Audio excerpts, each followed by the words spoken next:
یہ جو مفتی شمائل کی ابھی ڈبیٹ ہوئی تھی ایک ایتھیسٹ کے ساتھ جن کا نام جاوید بتایا جا رہا ہے، اللہ ان کو ہدایت دے، کیونکہ جب تک بندہ زندہ ہے اس کے پاس توبہ کا دروازہ کھلا ہوا ہے۔ اللہ ہمارے جتنے بھی ایتھیسٹ ہیں اس وقت ان کو ہدایت دے، ہماری دعا ہے، کیونکہ موت سے پہلے کلمہ نصیب ہو جائے تو اللہ تعالیٰ ان کو معاف کر دیتے ہیں۔ تو اس حوالے سے ایک ڈبیٹ امام ابو حنیفہ کی بھی ہوئی تھی ایک ایتھیسٹ کے ساتھ۔ اس ڈبیٹ کے لیے ایک بہت بڑا اسٹیڈیم جو ہے وہ بک کیا گیا تھا، بہت سارے لوگوں کو اس وقت بلایا گیا تھا۔ تو وہ جو ایتھیسٹ ہے وہ اس ٹائم پہ آ گیا جس ٹائم پہ یہ ڈبیٹ شروع ہونی تھی، مگر امام ابو حنیفہ جو ہے وہ نہیں پہنچ سکے۔ سب کیوریس ہوئے کہ وجہ کیا ہے، کیوں نہیں وہ آ رہے ہیں۔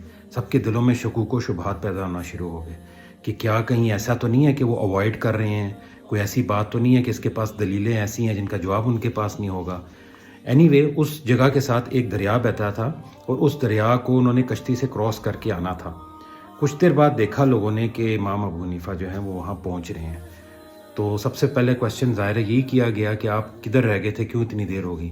تو وہ کہہ رہے تھے میں کتنی دیر سے جو دریا کے اس کنارے پہ کھڑا تھا تو مجھے کوئی کشتی نہیں مل رہی تھی، تو کافی دیر انتظار کرتا رہا۔ پھر میں نے دیکھا کہ ایک درخت سے لکڑی کٹنا شروع ہوئی ہے اور اس کے جو تختے ہیں وہ اوڑھ کے آنا شروع ہوئے ہیں، اور پھر وہ تختے جو ہیں وہ آپس میں جوائن ہونا شروع ہو گئے، اس پہ کیلیں ٹھکنا شروع ہو گئیں اور بہترین سی ایک کشتی میرے لیے تیار ہو گئی، اس میں بیٹھ کے آ گیا۔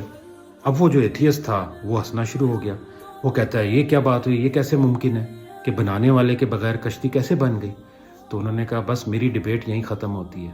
جب تم نے یہ کہہ دیا کہ بنانے والے کے بغیر کوئی چیز نہیں بن سکتی، تو اتنی بڑی کائنات جو ہے یہ کسی بنانے والے کے بغیر کیسے بن گئی؟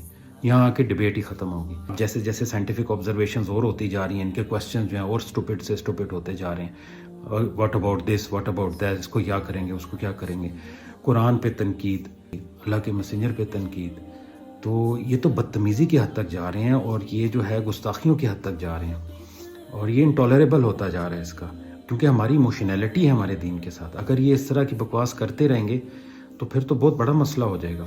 تو ٹالرنس کی ضرورت ہے، اپنے ایموشنز پہ کنٹرول کرنے کی ضرورت ہے، اپنے گرد ایک ڈیفنس سسٹم بنائیں۔ سب سے پہلے اپنی نالج کو انہانس کریں، قرآن اور حدیث کی علم حاصل کریں، سائنس کا علم اس کے ساتھ کوریلیٹ کریں۔ بہت سارے کنسیپٹ جو ہیں اس طرح ہمارے کلیئر ہوں گے۔ میری بھی ویڈیوز کا بیسیکلی مقصد یہی ہے کہ ہم سائنس کو ریلیجن سے علیحدہ نہیں کر سکتے۔ اللہ تعالیٰ تو خود کہہ رہے ہیں کہ ایکسپلور کرو، مگر سائنٹزم صحیح نہیں، جیسا مفتی صاحب نے کہا تھا نا کہ سائنٹزم ٹھیک نہیں ہے۔ یہ وہ میسیج جو میں آپ کو دینا چاہ رہا ہوں۔ اپنا خیال رکھیں۔